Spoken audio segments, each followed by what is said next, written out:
Hello, welcome to legal awareness web series.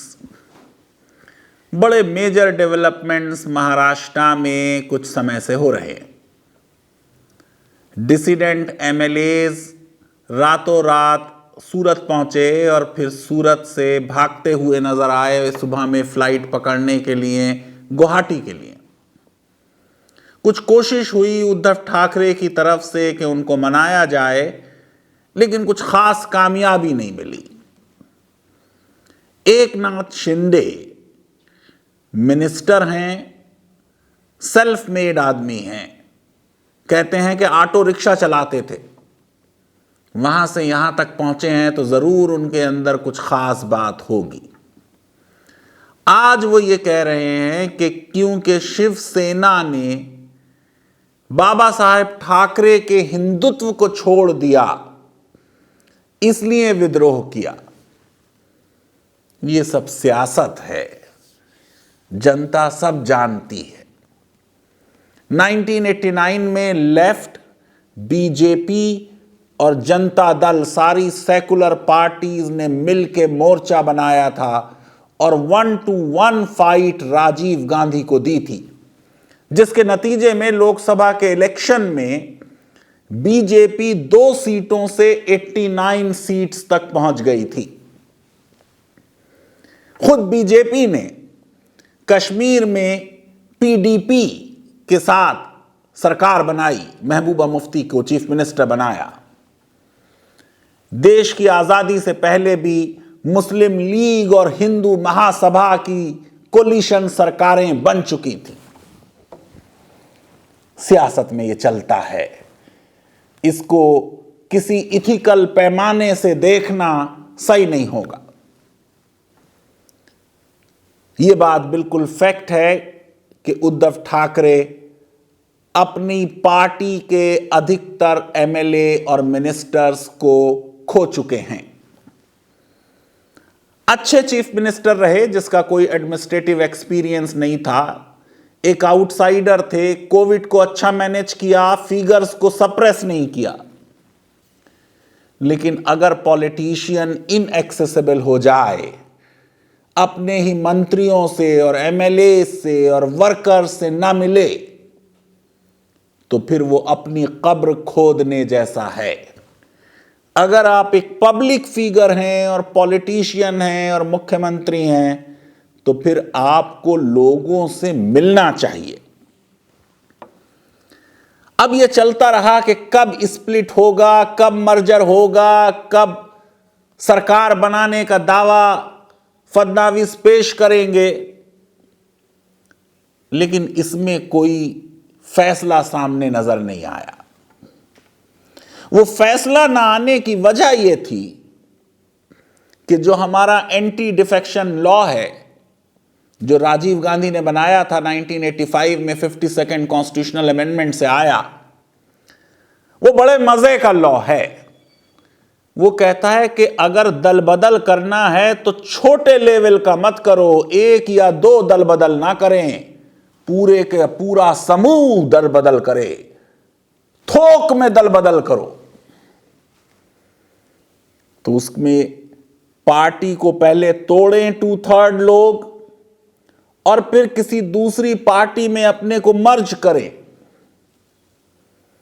अगर मर्ज करें एकनाथ शिंदे, जाहिर है कि बीजेपी में, तो उनकी अपनी पहचान एस शिव सैनिक कंप्रोमाइज होती है। जाहिर है कि 1.5, 2, 2.5 साल में दोबारा इलेक्शन होने हैं। उन इलेक्शन में उन्हें जनता के सामने जाना है। अभी शायद ऑर्गेनाइजेशन पर या जनता पर ठाकरे का जादू चल रहा है, आई मीन बाला साहेब ठाकरे। इसलिए वो क्लेम ये करना चाहते हैं कि रियल शिवसेना एकनाथ शिंदे के साथ है और उद्धव ठाकरे के साथ सिर्फ यंग डायनामिक आदित्य ठाकरे हैं। बहुत ब्राइट बच्चा है, उसका भी फ्यूचर मुझे बहुत उज्जवल नजर आता है। सुप्रीम कोर्ट में एकनाथ शिंदे और उनके साथ के लोग गए। उनके जाने की वजह यह थी कि क्योंकि उनको 25 तारीख को एक नोटिस डिप्टी स्पीकर ने दिया था कि आप 27 तारीख को 5:30 बजे हमारे सामने पेश हों, क्योंकि इन लोगों ने मीटिंग अटेंड नहीं की एमएलएस की। डिफेक्शन लॉ में दिया हुआ है कि अक्सर आप अपनी कंडक्ट से पार्टी की मेंबरशिप वॉलंटरली छोड़ देते हैं। एक तो यह है कि आप एक पार्टी के टिकट पे चुने गए और दूसरी पार्टी ज्वाइन कर ली, यह तो क्लियर केस ऑफ डिफेक्शन है। या आपने अपनी पार्टी विप के विरुद्ध वोट दे दिया सदन में, यह भी बिल्कुल क्लियर चीज है। लेकिन तीसरी चीज यह है कि आप अपनी कंडक्ट से कुछ ऐसा करते हैं जिससे यह लगता है कि आपने स्वेच्छा से अपनी पार्टी छोड़ दी है। वो अहम और महत्वपूर्ण मीटिंग जो उद्धव ठाकरे ने बुलाई थी, उसमें न जाने को ग्राउंड बनाकर इन लोगों को नोटिस दिया गया कि क्यों ना आपको अयोग्य घोषित कर दिया जाए। अब ये सुप्रीम कोर्ट गए थे ये कहने के लिए, और इनका मेन आर्गुमेंट ये था कि क्योंकि 21 जून को 21 जून को एक ईमेल भेजा गया और उसमें यह कहा गया, कोई विशाल आचार्य एडवोकेट, कि डिप्टी स्पीकर में हमें विश्वास नहीं है, क्योंकि लॉ सुप्रीम कोर्ट यह ले डाउन कर चुकी है कि अगर किसी स्पीकर या डिप्टी स्पीकर की अपनी कंटिन्यूएंस डाउट में है कि उसको सदन का बहुमत हासिल है या नहीं, तब वो डिस्क्वालिफिकेशन का फैसला नहीं कर सकता। सारी बहस आज इस बात को लेकर हुई सुप्रीम कोर्ट में। जस्टिस सूर्यकांत लीड कर रहे थे, बहुत पेशेंटली उन्होंने सारे वकीलों को सुना, बहुत अच्छे सवालात उन्होंने और जस्टिस पर्दीवाला ने पूछे, जल्दी नहीं मचाई, सबको मौका दिया बोलने का, और निकल कर यह सवाल सामने आया कि जब डिप्टी स्पीकर की अपने ऑफिस के बारे में डाउट है तो क्या वो औरों को अयोग्य घोषित कर सकता है? अभिषेक मनु सिंघवी ने, डॉक्टर राजीव धवन ने शिवसेना की तरफ से और डिप्टी स्पीकर की तरफ से आर्गू किया, और यह आर्गुमेंट किया अभिषेक मनु सिंघवी ने कि अगर जो काम इन लोगों ने किया वो सही है तो फिर तो स्पीकर कोई कार्य आगे कर नहीं पाएगा। जब भी किसी को दल बदल करना होगा वो पहले स्पीकर को एक पत्र लिख देंगे कि हमें आप में विश्वास नहीं, और फिर स्पीकर उनकी डिस्क्वालिफिकेशन तय नहीं कर सकता। और अगर यह होगा तो यह जो संविधान की स्पिरिट है कि संसद और विधानसभाओं के मामलात और प्रोसीडिंग्स हाउस देखे, उसका वायलेशन होगा। आमतौर से जो संसद और विधानसभाओं की प्रोसीडिंग्स है उससे अदालतें अपने को दूर रखती हैं, और उसमें जुडिशियल रिव्यू का स्कोप बड़ा लिमिटेड है। यह बात कही गई कि दो ही ऐसी सिचुएशंस हैं जिनमें एक थोड़ा सा स्कोप निकलता है। एक तो वो जहां पे डिस्क्वालिफिकेशन खुद स्पीकर की अंडर डाउट हो, और जहां जैसे मणिपुर के केस में हुआ कि सुप्रीम कोर्ट ने कहा था कि 3 महीने में आप तय करें और स्पीकर तय नहीं कर रहा, तो स्पीकर से कहा गया आप तय कर लें, यानी उसे एड करने के लिए कि वो अपना डिसीजन डिसाइड करे।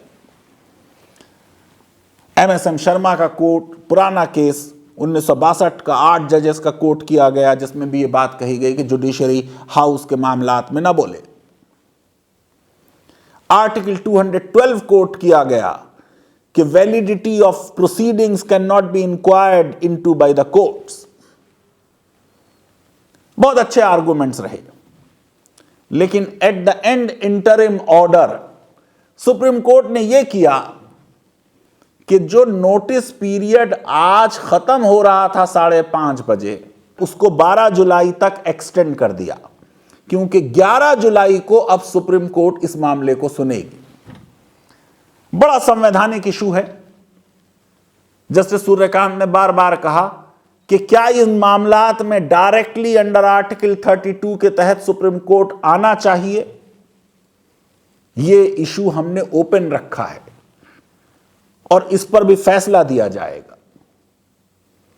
लेकिन अब ऐसा महसूस होता है कि यह डिस्क्वालिफिकेशन जो आज होने वाली थी वो नहीं होगी। शायद 11 जुलाई से पहले अविश्वास के प्रस्ताव के लिए मामला बन जाए और गवर्नर साहब, जो अब अस्पताल से छुट्टी पा चुके हैं, वो ये निर्देश दें उद्धव ठाकरे को कि क्योंकि आपकी सरकार अल्पमत में आ गई है, तो आप 3 दिन के अंदर या 2 दिन के अंदर विश्वास मत प्राप्त करें। शिवसेना के वकीलों ने कोशिश की कि सुप्रीम कोर्ट यह भी ऑर्डर कर दे कि 11 तारीख तक कोई उनको इस तरह का निर्देश नहीं मिलेगा। सुप्रीम कोर्ट ने ऐसा करने से इनकार किया और कहा कि जब ऐसी सिचुएशन आएगी तब आप अदालत के सामने खुद आ सकते हैं दोबारा। लेकिन मुझे यह एहसास हुआ कि यह मामला बड़ा टिकलिश और संवैधानिक है। एक तरफ जो लॉ नबेमरेबिया का सेटल्ड लॉ है, संविधान पीठ का जजमेंट है, उससे यह लगता है कि वो स्पीकर और डिप्टी स्पीकर जिसके अपनी रिमूवल का नोटिस दिया गया हो, वो किसी और को डिस्क्वालीफाई करने का डिसीजन नहीं ले सकता। बिल्कुल ओपन एंड शट केस लगता है। लेकिन दूसरी तरफ जब यह आर्गू किया जा रहा है कि शायद असंतुष्ट विधायक फ्यूचर में अब यही करा करेंगे कि पहले कोई नोटिस दे देंगे और फिर दल बदल करेंगे और फिर स्पीकर डिस्क्वालीफाई नहीं कर पाएगा, तो इससे तो इस पूरे लॉ की जो रूह है वो निकल जाएगी। एक ये भी मुद्दा उठा कि ये जो ईमेल आया जिसमें स्पीकर से कहा जा रहा है कि हमें आप में विश्वास नहीं, ये रजिस्टर्ड ईमेल आईडी जो एमएलएस की है उनसे नहीं आया, ये किसी वकील विशाल आचार्य की तरफ से आया। और स्पीकर ने, डॉक्टर धवन ने आर्गू किया, उनको जवाब भी दिया डिप्टी स्पीकर ने, कि हम इसकी जेन्युइननेस और वेरासिटी एग्जामिन करना चाहते हैं। अगर यह पता चल जाए कि वाकई में एमएलएज ने यह नोटिस दिया है, तो फिर वो कार्रवाई जो डिस्क्वालिफिकेशन से रिलेटेड है उसको टेकअप ना किया जाए।